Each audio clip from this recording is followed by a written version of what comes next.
శ్రీమహాగణాధిపతయే నమః. ఓం గురుభ్యో నమః. ఓం శ్రీమాత్రే నమః. అరుణాం కరుణాతరంగితాక్షీం ధృతపాశాంకుశపుష్పబాణచాపాం అనిమాదిభిరావృతాం మయూకైః అహమిత్యేవ విభావయే భవానీం. శ్రీమాత్రే నమః. ప్రేక్షకులకి లలితాంబిక అమ్మవారి యొక్క అనుగ్రహం పరిపూర్ణంగా కలగాలని మనస్ఫూర్తిగా కోరుకుంటూ మనం ఈరోజు రవి యొక్క మార్పు మనకి ఆగస్టు 17వ తేదీ నుంచి సెప్టెంబర్ 16వ తేదీ వరకు రవి సింహరాశిలో తన ఓన్ హౌస్లోకి వెళ్తున్నాడు. కేతుతో కలిసి కూడా ఉన్నాడు. ఇది చాలామందికి మంచి ఫలితాలు ఇస్తుంది, అందులో ఎటువంటి సందేహం లేదు. కాకపోతే ఏదైనా మీ యొక్క మహాదశ అంతర్దశల్లో గనక రవి బాగోనట్లయితే మీకు రవి మీ జన్మజాతకంలో అంత బలహీనంగా ఉన్నట్లయితే మహాదశ అంతర్దశానాథుడు రవి ద్వారానే ఎఫెక్ట్ అయ్యే జాతకాలు ఉంటే తప్పితే ఈ ఇబ్బంది ఏమి ఉండదు. అయితే ఇక్కడ నేను ఎక్కడైనా నెగిటివ్ రిలేటెడ్ సంబంధించిన ఏమైనా వచ్చినప్పుడు నేను చెప్పినప్పుడు అది పరిహారం చేసుకుంటే క్లియర్ అయిపోతుంది, దానికి టెన్షన్ పడాల్సిన అవసరం లేదు. సూర్య అనుగ్రహం కోసం సూర్య నమస్కారం అంటే సూర్యుడిని నమస్కార ప్రియుడు అంటారు. సూర్య భగవానుడిని నమస్కరించుకుంటే చాలా తగ్గిపోతుంది. అయితే ఇక్కడ ద్వాదశ లగ్నాల వారికి లగ్నం తెలియని వారు రాశి చూసుకోండి. ఇక్కడ ఏమీ కన్ఫ్యూజన్ లేదు. లగ్నం తెలిస్తే ఫస్ట్ ప్రియారిటీ లగ్నానికి ఇవ్వండి. లేదండి మాకు లగ్నం తెలియదు రాశి, హ్యాపీగా రాశి చూసుకోవచ్చు. అయితే ఈ యొక్క విషయాలు చెప్తుంది నేనైనప్పటికీ కూడా చెప్పిస్తుంది సాక్షాత్ లలిత అమ్మవారిగా భావిస్తూ ఒక్కొక్క లగ్నము లేదా రాశి గురించి మనం తెలుసుకుందాం. సింహలగ్నము, సింహరాశి. సింహం వారికి కనుక చూసుకున్నట్లయితే మీకు రాశిలోకి రవి ఎంటర్ అవుతున్నాడు. రవి ఎప్పుడైతే సింహరాశిలోకి వస్తాడో ఇది పేరుని, ప్రఖ్యాతని, స్పిరిచువల్గా మంచి యోగాన్ని ఇస్తుంది. ఈ రవి తన ఓన్ హౌస్లోకి వస్తున్నందుకు రెండు ఫలితాలు ఉంటాయి ఇక్కడ. ఏమిటది అంటే ఒక మంచి ఫలితం ఏమిటంటే పేరు, ప్రఖ్యాత, ఉపాసనాపరంగా మీకు బాగా కలిసి రావడము, అదేవిధంగా కొంతవరకు ఉద్యోగపరంగా కూడా కలిసి రావడము, ఇటువంటివన్నీ ఇస్తాడు. అంటే ఉద్యోగపరంగా కూడా గ్రోత్ రావడం, ఉద్యోగం లేని వారికి ఉద్యోగం రావడం, సంతానం లేనటువంటి వారికి సంతాన ప్రాప్తిని ఇస్తాడు ఇక్కడ, అందులో ఎటువంటి సందేహం లేదు. అయితే దూర ప్రాంతాలకు వెళ్ళడం ద్వారా ఉద్యోగ ప్రాప్తి ఇటువంటివన్నీ కూడా కలుగుతాయి. ఏదైనా ప్రాపర్టీ కొనుక్కోవాలనుకుంటే ప్రాపర్టీ కొనుగోలు చేయడానికి కూడా అనుకూలిస్తాడు ఇక్కడ రవి. ఎందుకంటే ఇక్కడ రవి తన ఓన్ హౌస్లో ఉన్నాడు కాబట్టి ఓన్ ఇది ఇస్తాడంట, ఓన్ ఎఫర్ట్, ఓన్గా ఏదైనా తీసుకునేది ఇస్తూ ఉంటాడు. అయితే ఇక్కడ రవి సూర్య భగవానుడు అనేటువంటిది ఏదైతే ఉందో సంతానానికి, రాజకీయానికి కూడా కారకుడు కాబట్టి పేరు ప్రఖ్యాతలు ఇస్తూ మరి జాగ్రత్త ఏం తీసుకోవాలి అంటే సూర్యుడు వేడికి కారకుడు అండి, ఉష్ణానికి కారకుడు, జ్వరానికి కారకుడు.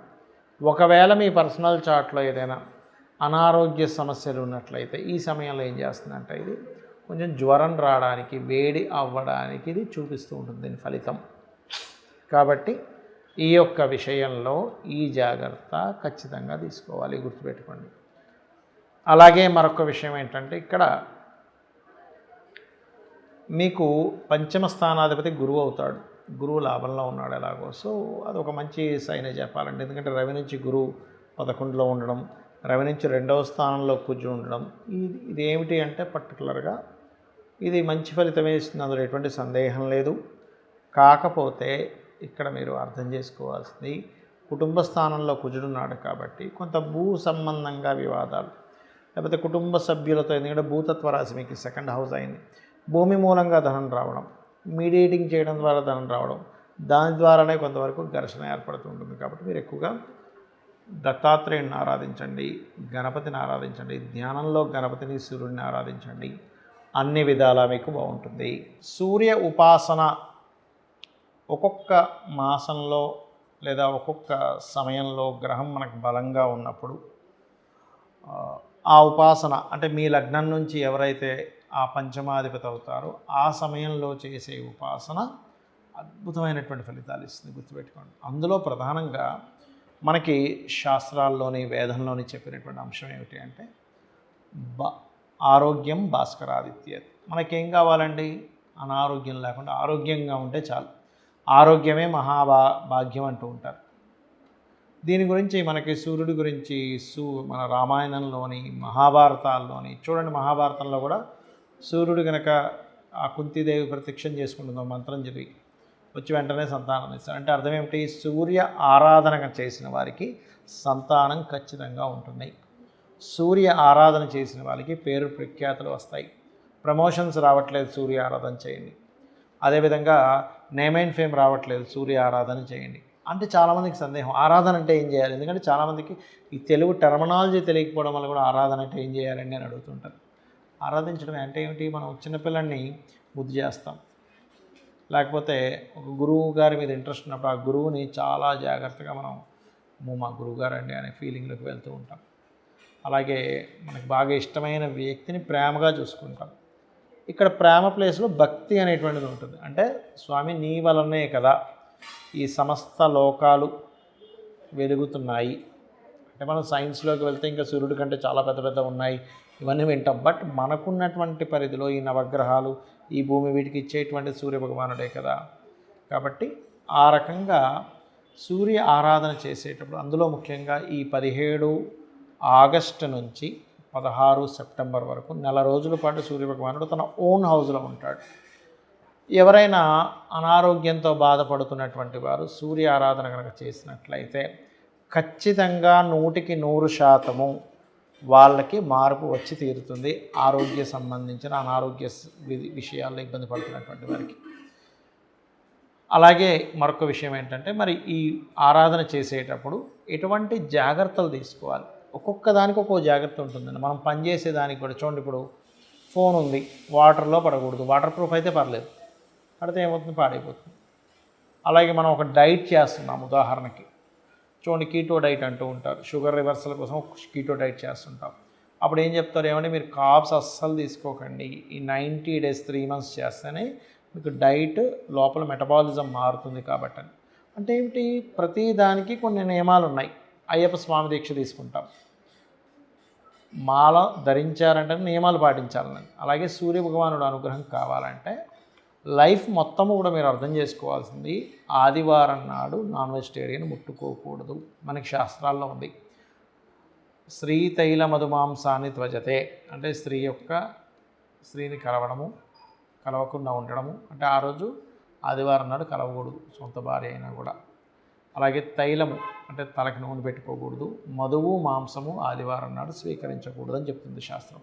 ఎందుకు అంటే ఇక్కడ శుక్ర సంబంధించిన, శని సంబంధించిన కార్యక్రమాలు మనం చేస్తున్నాం. దానివల్ల శుక్రుడు శయాసౌఖ్యానికి కారకుడు, సూర్యుడికి వ్యతిరేకమైనటువంటి ఎనర్జీ అది. నూనె శనికి సంబంధించింది, మధువు మాంసం కూడా శనికి సంబంధించినవి. వధ కదండి, మాంసం తింటున్నామంటే ఏమిటి? అక్కడ ఒక ప్రాణిని చంపేసి తింటున్నాం. కాబట్టి మధు అంటే ఒక మత్తు ఎక్కించేది, సూర్యుడేమో వెలుగు కారకుడు. అంటే నువ్వు డిఫరెంట్ ఎనర్జీస్లోకి వెళ్ళినప్పుడు ఈ ఎనర్జీ నీకు సపోర్ట్ చేయదు. ఎలా అయితే మనం పథ్యం చేయాలంటారు, కొన్ని ఆయుర్వేదంలో ఉంటుంది, మీరు ఇవి తినకండి, ఈ వంకాయ తినకండి, ఆలుగడ్డ తినకండి, ఇది ఆ ఔషధం వాడేటువంటి వారికి. ఆ రకంగా కనుక మీరు చూసుకున్నట్లయితే అప్పుడు మీరు ఈ జాగ్రత్తలు తీసుకోవాలి. అయితే ఈ 30 రోజులు కూడా బ్రహ్మచర్యం పాటించడము, అదేవిధంగా ఎవరైతే సూర్య ఉపాసన చేస్తుంటారో వాళ్ళు ప్రత్యేకంగా నాన్ వెజిటేరియన్ తినకుండా ఉండడం, మరియు మధు తీసుకోకుండా ఉండడం చేయాలి. ముఖ్యంగా ఈ నెల రోజుల పాటు మీరు అంటే సూర్యుడిని ఆరాధించాలనుకుంటున్నానండి, పేరు ప్రఖ్యాతలు రావట్లేదు, ప్రమోషన్స్ రావట్లేదు, లేనట్లయితే మాకు, ఎందుకంటే సూర్యుడు ఒక్కొక్క రాశిలో ఇచ్చే ఫలితానికి తన ఓన్ హౌస్లో ఉన్నప్పుడు ఇచ్చే ఫలితం చాలా అద్భుతంగా ఉంటుందండి. మీరు చూడండి, ఇది గోచార పరంగా కూడా ఎలా పనిచేస్తుంది అంటే, మనకి ఇప్పుడు ప్రస్తుతం ఈ సంవత్సరం విశ్వవసునామ సంవత్సరానికి రవి అధిపతి ఆయన ఓన్ హౌస్లోకి వస్తున్నాడు. అంటే రాజకీయ నాయకులకి, రాజకీయ పరంగా, లేనట్లయితే రాజులకి ఒక నేమ్ అండ్ ఫేమ్ రావడానికి, అలాగే కొంతమంది మార్పు చెందడానికి కూడా సహకరిస్తుంది. అదేవిధంగా మనకి గురువు కూడా నెక్స్ట్ ఒక 1-2 monthsలో కర్కాటకంలోకి వస్తాడు. అయితే ఈ రవి ఇందులోకి వచ్చినందుకు ఈ గోల్డ్ రిలేటెడ్ సంబంధించిన దాంట్లో అంటే ఆగస్టు 17కి మారుతున్నాడంటే ఆగస్టు 17 కంటే ముందు నుంచి కొద్దిగా దాని యొక్క చేంజెస్ వస్తూ ఉంటుంది. అంటే ఎట్లాగా ఆ కాంబినేషన్ ఏం చేస్తుందంటే, కొంచెం గోల్డ్లో యాక్చువల్గా అయితే మనకి గడిచిన 6-7 నెలల నుంచి విపరీతంగా పెరిగిపోయింది. 60-70 వేలు ఉండేటువంటిది కాస్త ఒక్కసారిగా 1,00,000కి చేరుకుంది.